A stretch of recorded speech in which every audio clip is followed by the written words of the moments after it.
കൊൽക്കത്തയിൽ ജൂനിയർ ഡോക്ടറെ ബലാത്സംഗം ചെയ്ത് കൊലപ്പെടുത്തിയ കേസ് സുപ്രീം കോടതിയിൽ. സംഭവത്തിൽ സുപ്രീം കോടതി സ്വമേധയാ കേസെടുത്തു. ചീഫ് ജസ്റ്റിസിന്റെ ബെഞ്ച് ചൊവ്വാഴ്ച പരിഗണിക്കും. അതേസമയം RG ആശുപത്രിയിൽ CBI പരിശോധന നടക്കുകയാണ്. 3D സ്കാനിംഗ് ചെയ്യുന്നു. ഡോക്ടർ മരിച്ച മുറി ഡിജിറ്റൽ സ്കാൻ ചെയ്യുന്നതിന്റെ ഭാഗമായാണ് നടപടി. RG ആശുപത്രിയിലെ മുൻ പ്രിൻസിപ്പൽ സന്ദീപ് ഘോഷിനെ CBI വീണ്ടും ചോദ്യം ചെയ്യുന്നുമുണ്ട്. സുബി വിശ്വനാഥൻ ചേരുന്നു നാഷണൽ ഡെസ്കിൽ നിന്നും കൂടുതൽ വിവരങ്ങളുമായി. സുബി, ഈ ഒരു രാജ്യത്തിന് തന്നെ ഏറെ നടുക്കിയ ഒരു ക്രൂര കൊലപാതകമായിരുന്നു കൊൽക്കത്തയിലെ ജൂനിയർ ഡോക്ടറിന് സംഭവിച്ചത്. ഇപ്പോഴിതാ സുപ്രീം കോടതി സ്വമേധയാ കേസെടുത്തിരിക്കുന്ന ഏറ്റവും പുതിയ വിവരങ്ങളാണ് വരുന്നത്. ഈ കേസ് കോടതി എന്നത്തേക്ക് പരിഗണിക്കും? എന്തൊക്കെയാണ് പ്രധാനമായും വന്ന പുതിയ വിശദാംശങ്ങൾ? ഭവ്യ, രാജ്യം സമീപകാലത്ത് കണ്ട ഏറ്റവും നിഷ്ഠൂരമായ ബലാത്സംഗ കൊലയിൽ ഇപ്പോൾ സുപ്രീം കോടതി ഇടപെടൽ ഉണ്ടായിരിക്കുകയാണ്. സുപ്രീം കോടതി സ്വമേധയാ കേസ് ഏറ്റെടുത്തിരിക്കുകയാണ്. അടുത്ത ചൊവ്വാഴ്ചയാണ് ഈ കേസ് പരിഗണിക്കുക. ചീഫ് ജസ്റ്റിസിന്റെ ബെഞ്ചാണ് പരിഗണിക്കുക. തീർച്ചയായും ഇതിൽ സ്വമേധയാ കേസെടുക്കുമ്പോൾ നിലവിലുള്ള സംഭവ വികാസങ്ങളെല്ലാം കോടതി വിശകലനം ചെയ്യും. സ്വാഭാവികമായും പശ്ചിമബംഗാൾ സർക്കാരിന് നേരെയുള്ള ഒരു വലിയ വിമർശനം കോടതിയുടെ ഭാഗത്തുനിന്ന് ഉണ്ടാകാനുള്ള സാധ്യതയുമുണ്ട്. ഏതായാലും ഇപ്പോൾ അല്പസമയം മുമ്പാണ് ഇത് സംബന്ധിച്ച ഒരു തീരുമാനത്തിലേക്ക് സുപ്രീം കോടതി എത്തിയിരിക്കുന്നത്. അതേസമയം CBIയുടെ പരിശോധന ആശുപത്രിക്കുള്ളിൽ പുരോഗമിച്ചുകൊണ്ടിരിക്കുകയാണ്. ആശുപത്രി 3D സ്കാൻ ചെയ്യുകയാണ് CBI ഉദ്യോഗസ്ഥർ. അതായത് ഈ സംഭവം നടന്ന ഡോക്ടർ കൊല ചെയ്യപ്പെട്ട മുറി ഡിജിറ്റൽ മാപ്പിംഗിന് വിധേയമാക്കുന്നതിന്റെ ഭാഗമായിട്ടാണ് ഈ 3D സ്കാനിംഗ് ചെയ്യുന്നത്. ഒപ്പം തന്നെ സന്ദീപ് ഘോഷിനെ, മുൻ പ്രിൻസിപ്പാളായ സന്ദീപ് ഘോഷിനെ ചോദ്യം ചെയ്യുന്നുമുണ്ട്. ഇയാളിൽ നിന്ന് കൂടുതൽ വിവരങ്ങൾ ലഭ്യമാകാനുണ്ട് എന്നാണ് CBI വൃത്തങ്ങൾ അറിയുന്നത്. ഇത് മൂന്നാം ദിവസമാണ് സന്ദീപ് ഘോഷിനെ ചോദ്യം ചെയ്യുന്നത്. ഒപ്പം തന്നെ ഇതിൽ ഈ ഡോക്ടറുടെ കൊലപാതകത്തിൽ പ്രതിഷേധം ആളിക്കത്തുകയാണ്. അല്പസമയം മുമ്പ് നടത്താനിരുന്ന ദുരന്തോ കപ്പ് ടൂർണമെന്റ് നിർത്തിവെച്ച ഒരു സാഹചര്യം കൂടി ഉണ്ടായിട്ടുണ്ട്. സാൾട്ട് ലേക്ക് സ്റ്റേഡിയത്തിൽ നാടകീയമായ സംഭവ വികാസങ്ങളാണ് അരങ്ങേറിക്കൊണ്ടിരിക്കുന്നത്. പ്രതിഷേധക്കാർ നീതി വേണം എന്നാവശ്യപ്പെട്ടുകൊണ്ട് വീണ്ടും തെരുവിൽ ഇറങ്ങിയിരിക്കുന്ന കാഴ്ചയാണ് നമുക്ക് കാണാൻ സാധിക്കുന്നത്. എണ്ണിയാൽ തീരാത്തത്ര വലിയ തോതിലുള്ള പ്രതിഷേധമാണ് കൊൽക്കത്തയുടെ തെരുവീഥികളിൽ അരങ്ങേറിക്കൊണ്ടിരിക്കുന്നത്. ദയവായി തുടരുക. നമുക്ക് ആ പ്രതിഷേധത്തിലേക്ക് എത്താം. അതിനുശേഷം ഞാൻ സുബിയിലേക്ക് എത്താം.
গাড়িটা ঘুরিয়ে নিয়ে আসতে পারবি এদিকে উল্টো দিকে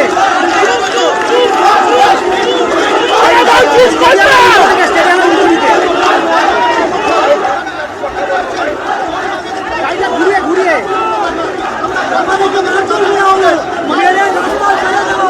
দিচ্ছে না। মহিলা পুলিশ কোন দিকে দিচ্ছে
സമരാഗ്നി കെടുന്നില്ല എന്ന് മാത്രമല്ല അത് ആളിക്കത്തുകയാണ് ചെയ്യുന്നത്. വലിയ പ്രതിഷേധമാണ് നടക്കുന്നത്. രാജ്യമുടനീളം ആരോഗ്യ പ്രവർത്തകരുടെ വലിയ പ്രതിഷേധം നമുക്ക് കാണാൻ സാധിക്കുന്നു. ഓരോ മണിക്കൂറിലും ആ പ്രതിഷേധം ഇരട്ടിയായി പടരുകയാണ്. സുബി വിശ്വനാഥൻ തുടരുന്നുണ്ട്. സുബി, ഇപ്പോൾ നിലവിലിതാ സുപ്രീം കോടതി കേസെടുത്തിരിക്കുന്നു. നിഷ്ഠൂരമായ കൊലപാതകത്തിൽ സുപ്രീം കോടതി കേസെടുത്തു എന്നുള്ള ഏറ്റവും പുതിയ വിശദാംശങ്ങൾ വരുന്നത്. ഒപ്പം ഇതാ പ്രതിഷേധം അത് ഒരു തരി പോലും പിന്നോട്ടു പോകാതെ വലിയ പ്രതിഷേധം ആളിക്കത്തുന്നത് നമ്മളിപ്പോഴും കണ്ടുകൊണ്ടിരിക്കുന്നത്. സുബി, വലിയ പ്രതിഷേധമാണ് കൊൽക്കത്തയുടെ തെരുവീഥികളിൽ അരങ്ങേറിക്കൊണ്ടിരിക്കുന്നത്. കഴിഞ്ഞ ഏതാനും ദിവസങ്ങളായി ഈ പ്രതിഷേധക്കാർ ഈ തെരുവീഥികളിൽ വി വാണ്ട് ജസ്റ്റിസ് എന്ന മുദ്രാവാക്യം ഉയർത്തിക്കൊണ്ടിരിക്കുകയാണ്. ഇതിലെ പ്രതിയെ ഉടൻ തന്നെ അറസ്റ്റ് ചെയ്യണം, നീതി ലഭ്യമാക്കണം പെൺകുട്ടിക്ക് എന്ന ആവശ്യമാണ് ഇവർ ഉയർത്തുന്നത്. ഈ ദൃശ്യങ്ങൾ വരുന്നത് സാൾട്ട് ലേക്ക് സ്റ്റേഡിയത്തിൽ നിന്നാണ്. കൊൽക്കത്തയിലെ സാൾട്ട് ലേക്ക് സ്റ്റേഡിയത്തിലെ തത്സമയ ദൃശ്യങ്ങളാണ് കണ്ടുകൊണ്ടിരിക്കുന്നത്. പ്രത്യേകിച്ചും ഇവിടെ ദുരന്തോ കപ്പ് നടക്കാനിരിക്കുകയായിരുന്നു. ആ കപ്പ് ഈ പ്രതിഷേധത്തെ തുടർന്ന് ദുരന്തോ ടൂർണമെന്റ് മാറ്റിവെച്ച ഒരു പശ്ചാത്തലം കൂടി ഇപ്പോൾ ഉണ്ടായിരിക്കുന്നു. പ്രതിഷേധക്കാർക്ക് നേരെ പോലീസ് ലാത്തി ചാർജ് നടത്തിയിട്ടുണ്ട്. വലിയ തോതിലുള്ള കാര്യങ്ങൾ കൈവിട്ടു പോകുന്ന, ക്രമസമാധാന നില തന്നെ താറുമാറാകുന്ന തരത്തിലേക്ക് ഈ പ്രതിഷേധം മാറുന്ന കാഴ്ചയാണ് നമുക്ക് കാണാൻ സാധിക്കുന്നത്. യുവ ഡോക്ടറുടെ കൊലപാതകത്തിൽ വലിയ തോതിലുള്ള പ്രതിഷേധത്തിൽ കൊൽക്കത്തയിൽ ആഞ്ഞു വീശിക്കൊണ്ടിരിക്കുന്നതിന്റെ ദൃശ്യങ്ങളാണ് നമുക്ക് കാണാൻ സാധിക്കുന്നത്. അതേസമയം ഒരു വശത്ത് സുപ്രീം കോടതി കേസെടുക്കുന്നു, മറുവശത്ത് സന്ദീപ് ഘോഷിനെ ചോദ്യം ചെയ്യുന്നു. അതോടൊപ്പം തന്നെ നിലവിലെ അറസ്റ്റ് ചെയ്യപ്പെട്ടിരിക്കുന്ന സഞ്ജയ് റോയിയെ നുണപരിശോധനയ്ക്ക് വിധേയമാക്കാനും തീരുമാനിച്ചിട്ടുണ്ട്. രാജ്യത്തിന്റെ വിവിധ ഭാഗങ്ങളിൽ ഇത്തരത്തിൽ പ്രതിഷേധങ്ങൾ ശക്തമായി കൊണ്ടിരിക്കുന്ന പശ്ചാത്തലത്തിൽ മറ്റു സംസ്ഥാനങ്ങളുടെ ക്രമസമാധാന നില സംബന്ധിച്ച് 2 മണിക്കൂറുകളിൽ വിവരങ്ങൾ അറിയിക്കണമെന്ന് കേന്ദ്ര ആഭ്യന്തര മന്ത്രാലയം ഉത്തരവിട്ടിരിക്കുന്ന ഒരു സാഹചര്യം കൂടിയുണ്ട്. ഈ ഒരു പശ്ചാത്തലത്തിലൊക്കെയാണ് ഇപ്പോൾ സുപ്രീം കോടതി കേസെടുത്തിരിക്കുന്നത്. ഏതായാലും സഞ്ജയ് റോയിയെ നുണപരിശോധനയ്ക്ക് വിധേയമാക്കാനും തീരുമാനിച്ചിട്ടുണ്ട്.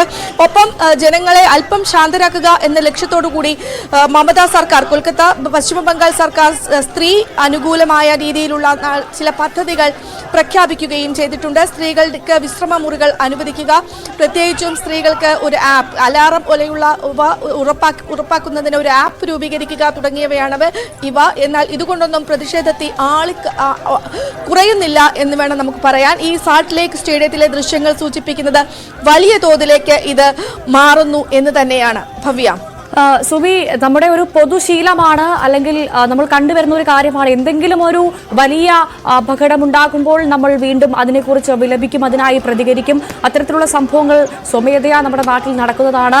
ഇപ്പോഴിതാ സുബി സൂചിപ്പിച്ചതുപോലെ തന്നെ മമത സർക്കാർ ഒരു വലിയ പദ്ധതി സ്ത്രീകളുടെ സംരക്ഷണത്തിനായി, ആരോഗ്യ മേഖലയിലെ സ്ത്രീകളുടെ സംരക്ഷണത്തിനായി തയ്യാറാക്കി നമ്മൾ കണ്ടു. പക്ഷേ ആ പദ്ധതിയിൽ പോലും ഒരുപാട് കാര്യങ്ങൾ സർക്കാർ പറയുന്നുണ്ട്. അത് ഇപ്പോൾ ചെയ്യേണ്ടതായിരുന്നില്ല, ഇതിനു മുൻപേ അത് നടപ്പാക്കേണ്ടതായിരുന്നു. കാരണം അത്രമാത്രം അതിക്രമങ്ങൾ നമ്മൾ കണ്ടതാണ്, ഈ രാജ്യം കണ്ടതാണ്.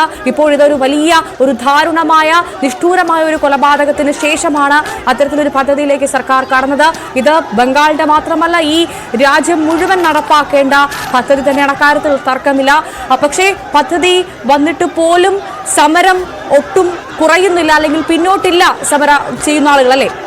തീർച്ചയായും ഈ സമരത്തിൽ നിന്ന് ഇനിയൊരു മടങ്ങിപ്പോക്കില്ല എന്നൊരു നിലപാട് തന്നെ ഉറക്കെ പ്രഖ്യാപിക്കുകയാണ് പ്രതിഷേധക്കാർ. പ്രത്യേകിച്ചും ഇന്ന് നടക്കേണ്ടിയിരുന്ന ദുരന്തോ കപ്പാണ് മാറ്റിവെച്ചിരിക്കുന്നത്. ആ സാഹചര്യത്തിൽ അവിടെ എത്തിയവർ ഉൾപ്പെടെ വി വോണ്ട് ജസ്റ്റിസ് എന്ന മുദ്രാവാക്യം ഉയർത്തിക്കൊണ്ട് പ്രതിഷേധിക്കുന്ന കാഴ്ചയാണ് കാണാൻ സാധിക്കുന്നത്. പ്രത്യേകിച്ചും മമതാ സർക്കാർ സ്ത്രീകൾക്ക് അനുകൂലമായ, അല്ലെങ്കിൽ സ്ത്രീകൾക്ക് വേണ്ടിയുള്ള പദ്ധതികൾ നടപ്പാക്കുമ്പോൾ പോലും ഇങ്ങനെ കണ്ണിൽ പൊടിയിടാനുള്ള പദ്ധതികൾ നടപ്പാക്കേണ്ടതില്ല, ഞങ്ങൾക്ക് യുവ ഡോക്ടറുടെ മരണത്തിന് ഉത്തരവാദികൾ, പ്രത്യേകിച്ചും അതൊരു നിഷ്ഠൂരമായ കൊലപാതകം കൂടിയായിരുന്നു.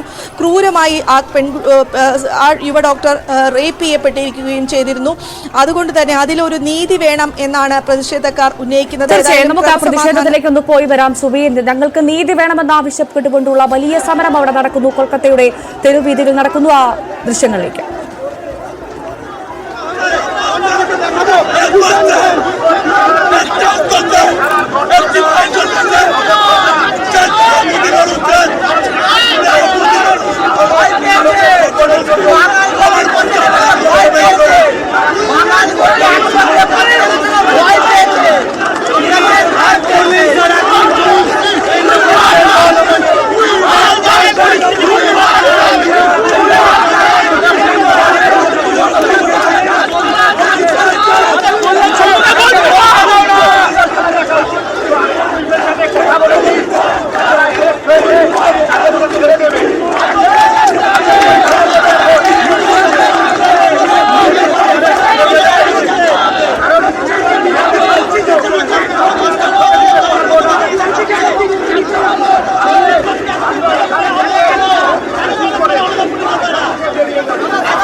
നീതി തേടി ഇറങ്ങിയിരിക്കുകയാണ് ആയിരക്കണക്കിന് ഡോക്ടർമാർ. നമുക്ക് കാണാൻ സാധിക്കും കൊൽക്കത്തയുടെ തെരുവ് വീഥികളിൽ ആയിരക്കണക്കിന് ഡോക്ടർമാരാണ്, ആരോഗ്യ പ്രവർത്തകരാണ് പ്രതിഷേധവുമായി ഇറങ്ങിയിരിക്കുന്നത്. ഈ രാജ്യത്ത് ഇനി ഇത്തരത്തിലൊരു നിഷ്ഠൂര കൊലപാതകം നടക്കാൻ പാടില്ല. അതിനുവേണ്ടത് എന്താണോ അത് ഉടൻ ചെയ്യണമെന്നാവശ്യപ്പെട്ടുകൊണ്ട് തങ്ങൾക്ക് നീതി ലഭിച്ചേ മതിയാകൂ. കൊൽക്കത്തയിലെ ആ യുവ ഡോക്ടർക്ക്, അവരുടെ കുടുംബത്തിന്, ഈ ആയിരക്കണക്കിന് വരുന്ന ഡോക്ടർമാർക്ക് നീതി ലഭിച്ചേ മതിയാകൂ എന്ന് ഉറക്കെ പറഞ്ഞുകൊണ്ടാണ് ആ പ്രതിഷേധം നടക്കുന്നത്. നമുക്കൊരു വശത്ത് പോലീസ് ഉദ്യോഗസ്ഥരെ കാണാം. അവർ നേരത്തെ ഈ പ്രവർത്തകർക്ക് നേരെ, ഈ സമരം ചെയ്യുന്ന ഡോക്ടർമാർക്ക് നേരെ ലാത്തി വീശിയിരുന്നു. പക്ഷേ എന്ത് സംഭവിച്ചാലും സമരത്തിൽ നിന്ന് ഒരു അണ പോലും പിന്നോട്ടില്ല എന്ന് ആവർത്തിച്ചുകൊണ്ടാണ് പ്രതിഷേധം നടക്കുന്നത്. രാജ്യത്തുടനീളം, രാജ്യമൊട്ടാകെ പ്രതിഷേധം ആർത്തിരമ്പുന്ന കാഴ്ചകൾക്കാണ് നമ്മൾ കഴിഞ്ഞ കുറച്ച് ദിവസങ്ങളായി സാക്ഷികളാകുന്നത്. വലിയ തരത്തിൽ പ്രതിസന്ധിയിലാകുന്നുണ്ട് നമ്മുടെ ആരോഗ്യ മേഖലയടക്കം. പക്ഷേ അപ്പോൾ പോലും ഇനി ഒരു ആരോഗ്യ പ്രവർത്തകയ്ക്കും ഇത്തരത്തിലൊരു അനുഭവം ഉണ്ടായിക്കൂടാ എന്ന് പറഞ്ഞുകൊണ്ടുള്ള പ്രതിഷേധം ആളിക്കത്തുന്നതാണ് നമ്മൾ കാണുന്നത്. കേരളത്തിൽ വന്ദനാദാസിന്റെ കൊലപാതകം പോലും, ഡോക്ടർ വന്ദനയുടെ കൊലപാതകം പോലും നമ്മളെ ഞെട്ടിച്ചു. ഇപ്പോൾ ഇത് അതിക്രൂരമായ ബലാത്സംഗമാണ് നടന്നത് കൊൽക്കത്തയിൽ. അതിൽ പ്രതിഷേധിച്ചുകൊണ്ടാണ് ഒരു നാടൊന്നാകെ പ്രതിഷേധത്തിന് ഇറങ്ങുന്നത്. അവിടെ ബംഗാളെന്നില്ല, കേരളമെന്നില്ല, എല്ലായിടത്തും ഒരേപോലെ പ്രതിഷേധമാണ്. അത്രമാത്രം നമ്മൾ കേട്ടതാണ് ആ യുവ ഡോക്ടർ അനുഭവിച്ച മരണത്തിന് തൊട്ടു മുൻപ് അവർ അനുഭവിച്ച വേദന, അത് എത്രമാത്രം ഉണ്ടായിരുന്നു എന്ന് നമ്മൾ കേട്ടതാണ്. എത്രമാത്രം വലിയ ക്രൂര ബലാത്സംഗത്തിനാണ് ആ യുവതി, ആ ഡോക്ടർ ഇരയായതെന്ന് നമ്മൾ കേട്ടതാണ്. ഇനി അത്തരത്തിലൊരു സംഭവം ഈ രാജ്യത്തുണ്ടായിക്കൂടാ എന്നുറപ്പിച്ചുകൊണ്ടാണ് പ്രതിഷേധം അണപൊട്ടുന്നത്. സുവി വിശ്വനാഥൻ തുടരുന്നുണ്ട്. സുവി, ഏറ്റവും പ്രധാനപ്പെട്ട കാര്യം സമരം അത് അവസാനിക്കുന്നില്ല എന്നത് തന്നെയാണ്. അപ്പോൾ പോലും ഈ ആർജിക്കർ കോളേജിലെ മുൻ പ്രിൻസിപ്പൽ സന്ദീപ് ഘോഷ്, അദ്ദേഹത്തെ 13 മണിക്കൂറാണ് കഴിഞ്ഞ ദിവസം, അതായത് കൃത്യമായി പറഞ്ഞാൽ ശനിയാഴ്ച 13 മണിക്കൂറാണ് അദ്ദേഹത്തെ CBI ചോദ്യം ചെയ്തത്. ഇപ്പോഴും അദ്ദേഹത്തിന്റെ ചോദ്യം ചെയ്യൽ തുടരുന്നു എന്ന് പറയുമ്പോൾ എന്തായിരിക്കാം അതിനുള്ള കാരണം? ഏറ്റവും പ്രധാനമായി സന്ദീപ് ഘോഷ് നൽകിയ മൊഴികളും ആശുപത്രിയിലെ റെക്കോർഡ്സുകളും രേഖകളും തീരെ ഒത്തുപോകുന്നില്ല എന്നതിനെ തുടർന്നായിരിക്കില്ലേ വീണ്ടും സന്ദീപ് ഘോഷിനെ CBI ചോദ്യം ചെയ്യുന്നത്? സുബി, തീർച്ചയായും സന്ദീപ് ഘോഷിന്റെ കാര്യത്തിൽ ഒരു തീരുമാനത്തിലേക്ക് ഇനിയും CBI എത്തിയിട്ടില്ല. അദ്ദേഹത്തിനെ വിശദമായി തന്നെ ചോദ്യം ചെയ്യുകയാണ്. അദ്ദേഹത്തിന്റെ മൊഴികളിൽ വ്യക്തതക്കുറവ് ഉണ്ട് എന്നാണ് CBI വൃത്തങ്ങളിൽ നിന്ന് നമുക്ക് മനസ്സിലാക്കാൻ സാധിക്കുന്നത്. പൂർണ്ണമായും അദ്ദേഹത്തിന്റെ മൊഴി വിശ്വാസത്തിലെടുക്കാൻ CBI തയ്യാറാവുന്നില്ല. അവ്യക്തതകളുണ്ട്. ആ അവ്യക്തതകൾ പരിഹരിച്ചുകൊണ്ടിരിക്കുകയാണ് കഴിഞ്ഞ 3 ദിവസമായി. ഇപ്പോഴും ചോദ്യം ചെയ്യൽ തുടരുകയാണ്. അതൊരു അറസ്റ്റിലേക്ക് കടക്കുമോ എന്ന ഒരു അവസ്ഥ പോലും ചില അവസരങ്ങളിലെങ്കിലും CBI ഉദ്യോഗസ്ഥർ പ്രകടിപ്പിക്കുന്നുണ്ട്. എന്നാലും അദ്ദേഹത്തെ ഇപ്പോഴും ചോദ്യം ചെയ്തുകൊണ്ടിരിക്കുകയാണ്. പക്ഷേ കർണാടകയിലെ തെരുവുകളിലെ ഈ പ്രതിഷേധത്തി അതണയ്ക്കാൻ സംസ്ഥാന സർക്കാരിനെ കൊണ്ട് ആകുന്നില്ല എന്നതാണ് ഇപ്പോൾ പറയേണ്ടത്. അല്പസമയം മുമ്പാണ് ഡുറന്റ് കപ്പ് ടൂർണമെന്റ് ക്യാൻസൽ ചെയ്തത്. സാൾട്ട് ലേക്ക് സ്റ്റേഡിയത്തിന് മുമ്പിലാണ് ഇപ്പോൾ പ്രതിഷേധം അരങ്ങേറിക്കൊണ്ടിരിക്കുന്നത്. സാൾട്ട് ലേക്ക് സ്റ്റേഡിയത്തിന് മുമ്പിൽ ഫുട്ബോൾ ആരാധകരും അതുപോലെ തന്നെ പോലീസും തമ്മിൽ വലിയ തോതിലുള്ള മുഖാമുഖം നേർക്കുനേർ ഏറ്റുമുട്ടിക്കൊണ്ടിരിക്കുന്ന ഒരു കാഴ്ചയാണ് കാണുന്നത്. ഒരവസരത്തിൽ ലാത്തിചാർജ് പോലും പോലീസിന്റെ ഭാഗത്തു നിന്ന് ഉണ്ടായി. വി വോണ്ട് ജസ്റ്റിസ് എന്ന മുദ്രാവാക്യം ഉയർത്തി, പ്ലക്കാർഡുകൾ ഉയർത്തി ജനം തെരുവിലേക്ക് ഇറങ്ങുന്ന കാഴ്ചയാണ് കാണുന്നത്. ഒരു പക്ഷേ അത് നിയന്ത്രണം വിട്ടുപോകാനുള്ള സാഹചര്യങ്ങൾ വരെ ഉണ്ട് എന്ന റിപ്പോർട്ടുകളാണ് പുറത്തേക്ക് വരുന്നത്. വലിയ തോതിലുള്ള പ്രതിഷേധം കൊൽക്കത്തയിൽ അരങ്ങേറിക്കൊണ്ടിരിക്കുകയാണ്. കഴിഞ്ഞ ദിവസങ്ങളിലെല്ലാം തന്നെ ജൂനിയർ ഡോക്ടർമാർ ഈ പ്രതിഷേധവുമായി തെരുവീഥികളിൽ ഇറങ്ങി. ഇന്നിപ്പോൾ മറ്റ് ജനങ്ങളും, ജൂനിയർ ഡോക്ടർമാർക്കൊപ്പം മറ്റു ജനങ്ങൾ കൂടെ പുറത്തേക്ക് ഇറങ്ങുന്ന കാഴ്ചയാണ് കാണാൻ സാധിക്കുന്നത്. ഒപ്പം തന്നെ ഈ CBIയുടെ പരിശോധനയും അന്വേഷണവും അതോടൊപ്പം തന്നെ മുന്നോട്ട് പോകുന്നുണ്ട്. ഇതിൽ ഒരാൾ സഞ്ജയ് റോയെ മാത്രമാണ് പിടിക്കപ്പെട്ടിരിക്കുന്നത്. മറ്റു പ്രൊട്ടസ്റ്റേഴ്സിനെ, ഈ കലാപം നടത്തിയ സംഭവത്തിലാണ് പ്രൊട്ടസ്റ്റേഴ്സ് അറസ്റ്റിലായിട്ടുള്ളത്. ബാക്കി ഉള്ളവരെ എന്തുകൊണ്ട് അറസ്റ്റ് ചെയ്യുന്നില്ല? ഇതൊരാൾ മാത്രമായി ചെയ്ത ഒരു ക്രൂരമായ കൊലപാതകമല്ല എന്നാണ് പ്രതിഷേധക്കാർ പറയുന്നത്. നിരവധി പേർക്ക് അതിൽ പങ്കുണ്ട്. ഒരാളെ മാത്രം ബലിയാടാക്കി കൊണ്ട് കണ്ണിൽ പൊടിയിടുന്ന നടപടി CBI ആരുടെ ഭാഗത്ത്, അന്വേഷണ സംഘത്തിന്റെ ഭാഗത്ത് നിന്ന് ഉണ്ടാകരുത് എന്നാവശ്യപ്പെട്ടുകൊണ്ടാണ് പ്രതിഷേധക്കാർ തെരുവീഥികളിൽ ഇറങ്ങിക്കൊണ്ടിരിക്കുന്നത്. വലിയ തോതിലുള്ള പ്രതിഷേധങ്ങൾ ഉണ്ടാകുന്നു. കഴിഞ്ഞ ദിവസം നമ്മൾ കണ്ടു, രാജ്യമൊമ്പാകെ ഈ ഒരു വിഷയത്തിൽ ഒറ്റക്കെട്ടായി മുന്നിട്ടിറങ്ങുന്ന സംഭവ വികാസങ്ങളും നമ്മൾ കണ്ടു. ഇതിനെ തുടർന്ന് മറ്റ് സംസ്ഥാനങ്ങളുടെ ക്രമസമാധാന നില ഈ 2 മണിക്കൂർ വീതം കേന്ദ്ര ആഭ്യന്തര മന്ത്രാലയത്തെ അറിയിക്കണം എന്നാണ് ഉത്തരവിട്ടിരിക്കുന്നത്. ആ 2 മണിക്കൂർ, അതായത് എന്തെങ്കിലും തരത്തിലുള്ള ബുദ്ധിമുട്ടുകൾ ഉണ്ടാവുകയാണെങ്കിൽ അപ്പോൾ തന്നെ പരിഹരിക്കുക എന്ന ലക്ഷ്യത്തോടു കൂടിയാണ് കേന്ദ്ര ആഭ്യന്തര മന്ത്രാലയത്തിന്റെ ഇടപെടൽ ഉണ്ടാകുന്നത്. ഇപ്പോൾ കൊൽക്കത്തയിൽ സാൾട്ട് ലേക്ക് സ്റ്റേഡിയത്തിന് മുമ്പിലാണ് വലിയ തോതിലുള്ള ഒരു പ്രതിഷേധം അരങ്ങേറിക്കൊണ്ടിരിക്കുന്നത്. നമുക്ക് ദൃശ്യങ്ങളിൽ തന്നെ മനസ്സിലാക്കാൻ സാധിക്കുന്നുണ്ട്. വലിയ തോതിലുള്ള വലിയ ആർപ്പുവിളികളും മുദ്രാവാക്യങ്ങളും പ്ലക്കാർഡുകളും കൊടികളും ഉയർത്തിക്കൊണ്ടാണ് പ്രതിഷേധക്കാർ പോലീസുമായി ഏറ്റുമുട്ടാൻ തന്നെ സജ്ജരായി നിൽക്കുന്നത്. നേരിയ തോതിലൊരു ലാത്തിചാർജ് പോലും ആദ്യഘട്ടങ്ങളിൽ ഉണ്ടായി. പക്ഷേ അതിനൊന്നും ഈ പ്രതിഷേധത്തെ അണയ്ക്കാൻ സാധിക്കുന്നില്ല. പോലീസും ഈ പ്രതിഷേധക്കാരും മുഖാമുഖം തിരിഞ്ഞു നിന്ന് പോർ വിളിക്കുന്ന ഒരു കാഴ്ചയാണ് നമുക്ക് സാൾട്ട് ലേക്ക് സ്റ്റേഡിയത്തിലെ ദൃശ്യങ്ങളിൽ നിന്ന് മനസ്സിലാക്കാൻ സാധിക്കുന്നത്. ജൂനിയർ ഡോക്ടറുടെ കൊലപാതകികളെ ഉടൻ തന്നെ കണ്ടെത്തണം, അവരെ അറസ്റ്റ് ചെയ്യണം എന്നാണ് ഇവർ ആവശ്യപ്പെട്ടുകൊണ്ടിരിക്കുന്നത്. ഭവ്യ,